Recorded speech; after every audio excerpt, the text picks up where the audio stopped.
इतने विनोद जी से एक कमेंट लेता हूं जरा मैं जी। वो भी जरूरी है। विनोद जी आप ही बताइए, पॉलिटिकल डिबेट कई दिनों से चल रही है, आपको विनोद जी लगता है कि बड़े बुनियादी सवाल है, क्या इससे नागरिकता तय हो जाएगी? जिन लोगों के नाम वोटर कार्ड मतलब वोटर लिस्ट से हट जाएंगे, उनको लगता है आपको नागरिकता पे भी विनोद जी अगला स्टेप यही होगा कि सवाल उठ जाएगा?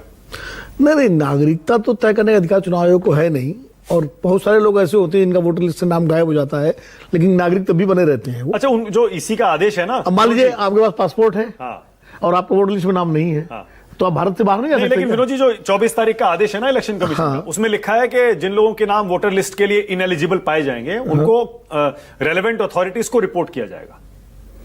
अब ये तो चेक करेंगे, मतलब ये तो आगे की प्रक्रिया है कि रेलेवेंट अथॉरिटीज को यानी होम मिनिस्ट्री को, बेसिकली नागरिकता का अधिकार तो होम मिनिस्ट्री के गृह मंत्रालय तय करता है, वो जो है उससे भारत सरकार करती है और सरकार का मतलब गृह मंत्रालय करता है, उसकी पूरी प्रक्रिया है।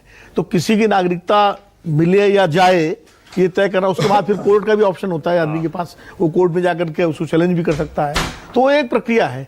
लेकिन ये बात सही है कि नागरिकता का अधिकार, वोटर बहुत सारे लोग ऐसे हैं जिनका वोटर लिस्ट में नाम नहीं हो पाता, कई बार तबादला हो गया, एक जगह से कट गया दूसरी जगह नहीं जुड़ पाया, लेकिन वो नागरिक तो बने रहते हैं। वो उनका क्या पासपोर्ट कैंसिल हो जाता है क्या?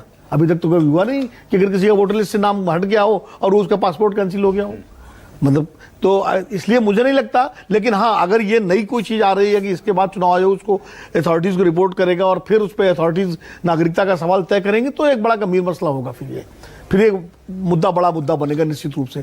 लेकिन एक बात मुझे भी समझ में नहीं आ रही, दो चीजें इसमें बिहार वाले को देखिए, चुनाव आयोग को पूरा अधिकार है कि मतदाता सूचियों का पुनरीक्षण करे, जो मृतक हैं या फर्जी मतदाता हैं उनके नाम बाहर करे, नए मतदाताओं को जोड़े और उनको सही करे, पूरा अधिकार है, उसका कार्य क्षेत्र है और ये समय समय पर चुनाव आयोग करता भी रहता है।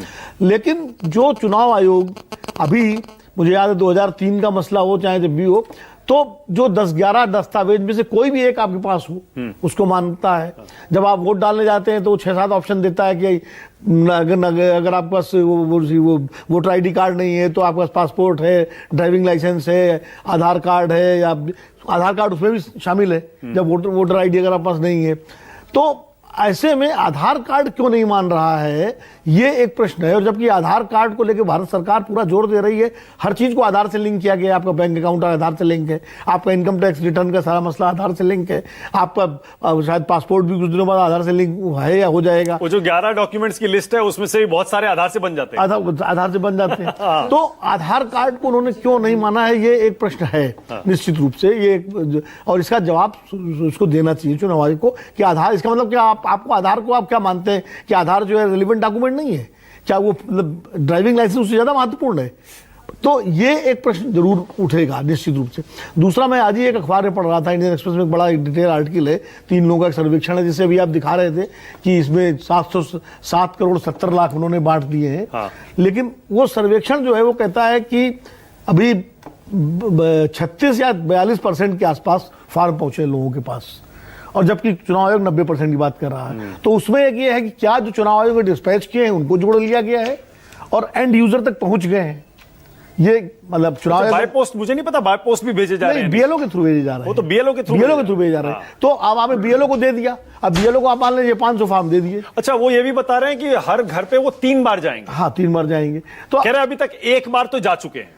नहीं, ये चुनाव बता रहा है, लेकिन ग्राउंड पे इसकी भी पड़ताल होनी चाहिए कि कितनी बार गए हैं, क्योंकि कई बार हम लोग दिल्ली में बैठ के जो सरकारी आंकड़े आते हैं, कई योजनाओं में देख चुके हैं, उनका जमीनी सच कुछ और होता है।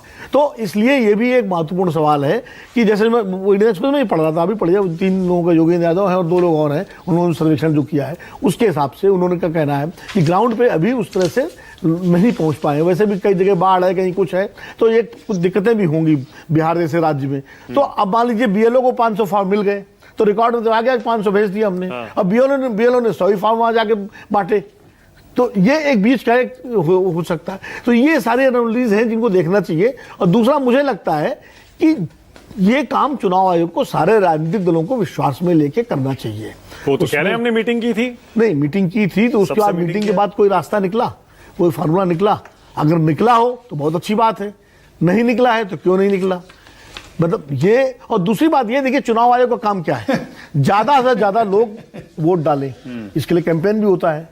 अगर मान लीजिए किसी बूथ पे 400-500 वोट हैं और वहां मान लीजिए 200 वोट कट जाते हैं तो 300 वोट पड़े, 300 में भी 200 वोट पड़े, तो फिर आपका जो मेन पर्पस है कि लोकतंत्र में ज्यादा से ज्यादा लोग वोट डालें, वो वोट पड़े। जिस तरह एक न्याय का सिद्धांत है कि 4 अपराधी छूट जाए लेकिन एक भी निर्दोष को सजा नहीं होनी चाहिए, तो ऐसे ही अगर 2-4 गलत वोट पड़ जाए लेकिन एक भी सही व्यक्ति का वोट नहीं डिफरेंशियाइज होना चाहिए, ये लोकतंत्र का भी सिद्धांत है। तो मुझे लगता है चुनाव आयोग को इसमें सावधानी बरतनी चाहिए।